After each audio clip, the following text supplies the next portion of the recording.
আসসালামু আলাইকুম, স্বাগতম বাংলা স্কোপ সংবাদে। আমি মোহাম্মদ কিবরিয়া আজকের সব আন্তর্জাতিক খবর নিয়ে হাজির হয়েছি। শুরুতেই জানিয়ে দিব সংবাদ শিরোনাম, তারপর বিস্তারিত। যুদ্ধ, সংঘাত আর প্রাকৃতিক দুর্যোগের মধ্য দিয়ে পার হল আরও একটি বছর। প্রতিরক্ষা মন্ত্রক আজ ৪,৬৬৬ কোটি টাকা মূল্যের মুখোমুখি যুদ্ধের উপযোগী কারবাইন ও নৌবাহিনীর জন্য ভারী টর্পেডো কেনার বরাত দিয়েছে। খালেদা জিয়ার প্রধানমন্ত্রিত্বের ৩ মেয়াদে আলোচিত ১০টি ঘটনা। রিয়ালের রেকর্ড দরপতন, টানা তৃতীয় দিনের মতো বিক্ষোভ ইরান জুড়ে। আমেরিকার রাস্তায় হাঁটছে চীন, পাকিস্তানে অস্ত্র সরবরাহ করে যুদ্ধ থামানোর দাবি বেজিংয়ের। আসসালামু আলাইকুম, স্বাগতম জানাচ্ছি বাংলা স্কোপ সংবাদে। আমি মোহাম্মদ কিবরিয়া। এতক্ষণ শুনছিলেন সংবাদ শিরোনাম, এবার বিস্তারিত। ২০২৪ সালটি আমাদের সামনে এক অদ্ভুত ও অমীমাংসিত অধ্যায় হিসেবে রয়ে গেল, যেখানে আমরা একদিকে যেমন উন্নয়নের শিখরে পৌঁছনোর চেষ্টা করেছি, অন্যদিকে যুদ্ধবিগ্রহ আর প্রকৃতির রুদ্র রূপ আমাদের বারবার থমকে দিয়েছে। বছরের শুরু থেকেই বিভিন্ন প্রান্তে সংঘাতের খবর আমাদের বিচলিত করেছে, যা বিশ্ব অর্থনীতিতে একটি বড় ধরনের নেতিবাচক প্রভাব ফেলেছে এবং সাধারণ মানুষের জীবনযাত্রার ব্যয় কয়েক গুণ বাড়িয়ে দিয়েছে। সংঘাতের পাশাপাশি প্রাকৃতিক দুর্যোগের তালিকাও ছিল বেশ দীর্ঘ। কোথাও ভয়াবহ দাবানল বনভূমি ছাই করে দিয়েছে, আবার কোথাও নজিরবিহীন বন্যা কেড়ে নিয়েছে হাজারো প্রাণ। জলবায়ু পরিবর্তনের প্রভাব যে এখন আর কেবল তাত্ত্বিক আলোচনা নয়, বরং আমাদের দোরগোড়ায় এসে কড়া নাড়ছে, তা গত এক বছরের আবহাওয়া পরিস্থিতি দেখে পরিষ্কার বোঝা যায়।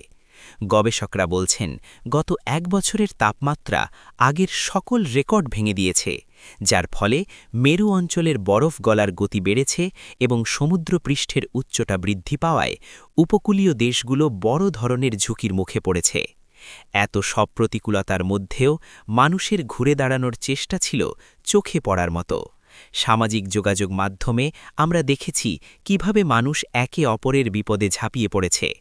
আপনারা যারা নিয়মিত আমাদের আপডেট দেখেন, তারা নিশ্চয়ই খেয়াল করেছেন যে গত কয়েক মাসে আমরা এই সব সংকটের বিস্তারিত তুলে ধরেছি, এবং আজকের এই আলোচনাটি আপনাদের ভালো লাগলে অবশ্যই ভিডিওতে একটি লাইক দিয়ে চ্যানেলটি সাবস্ক্রাইব করে রাখবেন।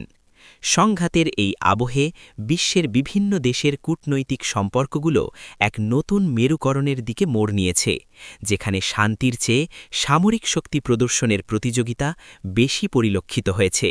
তবে বছর শেষে আমরা সবাই আশা করছি যে আগামী বছরটি হবে শান্তির এবং প্রকৃতির সাথে মানুষের এক সুন্দর সহাবস্থানের, যেখানে দুর্যোগের পরিবর্তে আমরা উদ্ভাবন আর মানবতার গল্পগুলো বেশি করে শুনতে পাব। আমাদের এই বিশেষ বিশ্লেষণটি নিয়ে আপনাদের কোনো ব্যক্তিগত মতামত বা বছরের কোনো স্মরণীয় ঘটনা থাকলে তা কমেন্ট বক্সে আমাদের সাথে শেয়ার করতে পারেন। প্রতিরক্ষা ব্যবস্থার আধুনিকায়নে এক বড় পদক্ষেপ নিয়েছে প্রতিরক্ষা মন্ত্রণালয়, যেখানে প্রায় ৪,৬৬৬ কোটি টাকার একটি বিশাল বাজেট অনুমোদন দেওয়া হয়েছে নতুন যুদ্ধ সরঞ্জাম ক্রয়ের জন্য। এই বরাদ্দের একটি সিংহভাগ ব্যয় করা হবে মুখোমুখি যুদ্ধের উপযোগী অত্যাধুনিক কারবাইন কেনার কাজে, যা আমাদের পদাতিক বাহিনীর সক্ষমতাকে বহুগুণ বাড়িয়ে দেবে এবং প্রতিকূল পরিবেশে সৈন্যদের সুরক্ষাকে নিশ্চিত করবে। আধুনিক কারবাইনগুলো মূলত ওজনে হালকা এবং লক্ষ্যভেদে অত্যন্ত নিখুঁত হওয়ার কারণে দুর্গম এলাকায় যুদ্ধের সময় এগুলো বিশেষ সহায়ক ভূমিকা পালন করে থাকে, যা বর্তমান সময়ের সামরিক কৌশলে অত্যন্ত গুরুত্বপূর্ণ। বরাদ্দের বাকি অংশ ব্যয় করা হবে নৌবাহিনীর জন্য ভারী টর্পেডো ক্রয়ের পেছনে, যা সমুদ্র সীমায় দেশের সার্বভৌমত্ব রক্ষা এবং শত্রুপক্ষের সাবমেরিন বা যুদ্ধজাহাজের মোকাবিলা করার ক্ষমতাকে আরও শক্তিশালী করবে। গভীর সমুদ্রে আমাদের জাতীয় স্বার্থ রক্ষা এবং সামুদ্রিক বাণিজ্যের নিরাপত্তা নিশ্চিত করতে এই ধরনের উচ্চ প্রযুক্তির টর্পেডোর কোনো বিকল্প নেই বলেই প্রতিরক্ষা বিশেষজ্ঞরা মনে করছেন। এই পুরো ক্রয় প্রক্রিয়াটি ভারতের নিজস্ব সামরিক শিল্পকে উৎসাহিত প্রসারিত করার লক্ষ্যে নেওয়া হয়েছে, যাতে বিদেশি নির্ভরতা কমিয়ে দেশীয় প্রযুক্তিতে বিশ্বমানের অস্ত্র তৈরি করা সম্ভব হয়। 4,666 কোটি টাকার এই বিনিয়োগ কেবল যুদ্ধ সরঞ্জাম কেনা নয়, বরং এটি দেশের নিরাপত্তা কাঠামোর একটি দীর্ঘমেয়াদী বিনিয়োগ, যা আগামী কয়েক দশকের চ্যালেঞ্জ মোকাবিলায় আমাদের বাহিনীকে প্রস্তুত রাখবে। আমরা প্রতিনিয়ত এ ধরনের গুরুত্বপূর্ণ জাতীয় আপডেট আপনাদের সামনে নিয়ে আসি, তাই পরবর্তী আপডেটগুলো মিস না করতে চাইলে আমাদের চ্যানেলটি সাবস্ক্রাইব করে নোটিফিকেশন বেলটি অন করে রাখুন। সামরিক শক্তির এই ভারসাম্য রক্ষা কেবল যুদ্ধের জন্য নয়, বরং আঞ্চলিক শান্তি বজায় রাখার জন্য অপরিহার্য বলে আন্তর্জাতিক বিশ্লেষকরা মনে করেন। এই বিশাল বাজেট এবং নতুন সরঞ্জাম সম্পর্কে আপনাদের যদি বিশেষ কোনো কারিগরি প্রশ্ন থাকে, তবে কমেন্ট করতে ভুলবেন না। বাংলাদেশের রাজনৈতিক ইতিহাসে খালেদা জিয়ার প্রধানমন্ত্রীর ৩ মেয়াদে এমন কিছু ঘটনা ঘটেছে যা আজও মানুষের মনে গেঁথে আছে এবং দেশের অবকাঠামো ও নীতি নির্ধারণে গভীর প্রভাব ফেলেছে। তার শাসনামলের অন্যতম আলোচিত ঘটনা ছিল প্রাথমিক শিক্ষার প্রসারে অবৈতনিক শিক্ষা ব্যবস্থা চালু করা, বিশেষ করে মেয়েদের ১০ম শ্রেণী পর্যন্ত বিনামূল্যে পড়ার সুযোগ করে দেওয়া, যা নারী শিক্ষার হারে এক বৈপ্লবিক পরিবর্তন এনেছিল। এছাড়া দেশের যোগাযোগ ব্যবস্থার ইতিহাসে বঙ্গবন্ধু যমুনা বহুমুখী সেতুর নির্মাণ কাজ সম্পন্ন হওয়া ছিল একটি মাইলফলক, যা উত্তরবঙ্গের সাথে রাজধানীর সংযোগকে এক নতুন মাত্রা দিয়েছিল এবং অর্থনীতিতে গতির সঞ্চার করেছিল। তার সময়েই দেশের অন্যতম বড় বিদ্যুৎ কেন্দ্রগুলোর ভিত্তিপ্রস্তর স্থাপন এবং বিদ্যুৎ উৎপাদন বৃদ্ধির জন্য বিভিন্ন পদক্ষেপ নেওয়া হয়েছিল, যদিও তা নিয়ে পরবর্তীতে অনেক আলোচনা সমালোচনা হয়েছে। সংসদীয় গণতন্ত্রের পুনঃপ্রতিষ্ঠার পর প্রথম নির্বাচিত প্রধানমন্ত্রী হিসেবে তার শপথ গ্রহণ ছিল একটি ঐতিহাসিক মুহূর্ত, যা দেশে গণতন্ত্রের নতুন যাত্রা শুরু করেছিল বলে অনেক বিশ্লেষক মনে করেন।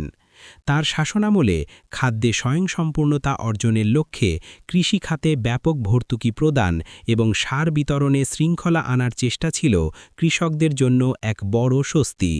তবে তার ৩ মেয়াদে ১০টি গুরুত্বপূর্ণ ঘটনার তালিকায় যেমন উন্নয়নমূলক কাজ রয়েছে, তেমনি রয়েছে কিছু বিতর্কিত রাজনৈতিক সিদ্ধান্ত এবং আন্দোলনের প্রেক্ষাপট, যা বাংলাদেশের রাজনীতিকে বারবার উত্তপ্ত করে তুলেছিল।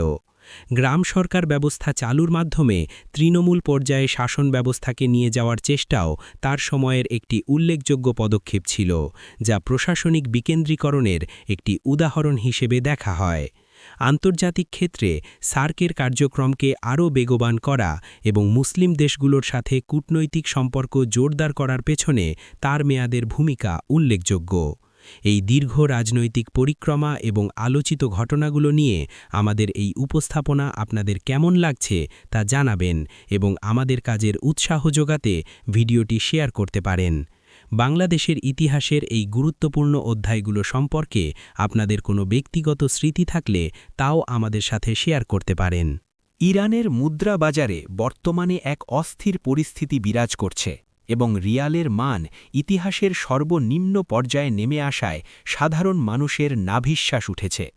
মুদ্রার এই রেকর্ড দরপতনের ফলে নিত্য প্রয়োজনীয় পণ্যের দাম সাধারণ মানুষের নাগালের বাইরে চলে গেছে, যার প্রতিবাদে টানা তৃতীয় দিনের মতো পুরো ইরান জুড়ে বিক্ষোভ ছড়িয়ে পড়েছে। রাজধানী তেহরান থেকে শুরু করে অন্যান্য বড় শহরগুলোতে মানুষ রাস্তায় নেমে এসেছে এবং অর্থনৈতিক দুরবস্থা কাটাতে সরকারের ব্যর্থতার কড়া সমালোচনা করছে। আন্তর্জাতিক নিষেধাজ্ঞা এবং অভ্যন্তরীণ অব্যবস্থাপনার ফলে মুদ্রাস্ফীতি এমন পর্যায়ে পৌঁছেছে যে মধ্যবিত্ত পরিবারগুলোও এখন মৌলিক চাহিদা মেটাতে হিমশিম খাচ্ছে। অর্থনৈতিক বিশ্লেষকরা বলছেন যে বিদেশি মুদ্রার সংকটের কারণে রিয়ালের এই পতন ঠেকানো ইরান সরকারের জন্য এক বড় চ্যালেঞ্জ হয়ে দাঁড়িয়েছে, যা সরাসরি বিনিয়োগ এবং সাধারণ ব্যবসার উপর আঘাত আনছে। বিক্ষোভকারীরা দাবি করছেন যে কেবল সামরিক শক্তি বৃদ্ধি নয়, বরং দেশের মানুষের আর্থিক অবস্থার উন্নয়নে সরকারকে দ্রুত কার্যকরী পদক্ষেপ নিতে হবে। এই অস্থিরতার খবরটি পুরো মধ্যপ্রাচ্যে এক ধরনের উত্তেজনার সৃষ্টি করেছে, কারণ ইরানের অর্থনৈতিক স্থিতিশীলতা আঞ্চলিক বাণিজ্যের জন্য অত্যন্ত গুরুত্বপূর্ণ। আপনাদের কি মনে হয়, অর্থনৈতিক এই সংকট কাটিয়ে উঠতে ইরান সরকারের পরবর্তী পদক্ষেপ কী হওয়া উচিত? আপনারা আপনাদের মতামত নিচের কমেন্ট বক্সে লিখতে পারেন। আমরা এই ঘটনার ওপর সার্বক্ষণিক নজর রাখছি এবং নতুন কোনো তথ্য পাওয়া মাত্রই আপনাদের জানিয়ে দেব, তাই যুক্ত থাকুন আমাদের সাথেই। রিয়ালের এই মান কমে যাওয়া কেবল ইরানের নিজস্ব সমস্যা নয়, বরং এটি বিশ্ববাজারে জ্বালানি তেলের দামের ওপরও প্রভাব ফেলতে পারে বলে আশঙ্কা করা হচ্ছে। এই ধরনের বৈশ্বিক অর্থনৈতিক পরিস্থিতি নিয়ে আরও বিস্তারিত জানতে চাইলে আমাদের চ্যানেলের প্লেলিস্টটি চেক করতে পারেন। দক্ষিণ এশিয়ার রাজনীতিতে এক নতুন সমীকরণ সামনে এসেছে, যেখানে আমেরিকার রাস্তায় কি এখন চীন হাঁটছে, এমন একটি প্রশ্ন তুলছেন অনেক বিশ্লেষক, বিশেষ করে পাকিস্তানে চীনের ক্রমবর্ধমান সামরিক সহায়তার পরিপ্রেক্ষিতে। বেইজিংয়ের পক্ষ থেকে দাবি করা হয়েছে যে তারা পাকিস্তানকে আধুনিক অস্ত্র সরবরাহ করছে কেবল যুদ্ধ থামানোর জন্য এবং এই অঞ্চলের শক্তির ভারসাম্য বজায় রাখার লক্ষ্যে। চীনের এই দাবি আন্তর্জাতিক মহলে মিশ্র প্রতিক্রিয়ার সৃষ্টি করেছে, কারণ আমেরিকার দীর্ঘদিনের মিত্র হিসেবে পরিচিত পাকিস্তানে চীনের এই জোরালো উপস্থিতি ওয়াশিংটনের জন্য একটি অস্বস্তির কারণ হয়ে দাঁড়িয়েছে। চীনের উচ্চপদস্থ কর্মকর্তারা বলছেন যে একটি শক্তিশালী পাকিস্তান এই অঞ্চলে স্থিতিশীলতা আনবে এবং কোনো পক্ষই যেন আগ্রাসী হতে না পারে সেই নিশ্চয়তা তৈরি করবে। তবে সমালোচকরা মনে করছেন যে এই অস্ত্র সরবরাহ আসলে একটি প্রক্সি যুদ্ধের অংশ হতে পারে, যা দক্ষিণ এশিয়ার দীর্ঘমেয়াদী শান্তির জন্য হুমকি হয়ে দাঁড়াতে পারে। পাকিস্তানের অর্থনীতি যখন টালমাটাল, ঠিক সেই সময়ে চীনের এই বড় আকারের সামরিক এবং অর্থনৈতিক সহযোগিতা দেশটিকে বেইজিংয়ের উপর আরও বেশি নির্ভরশীল করে তুলছে।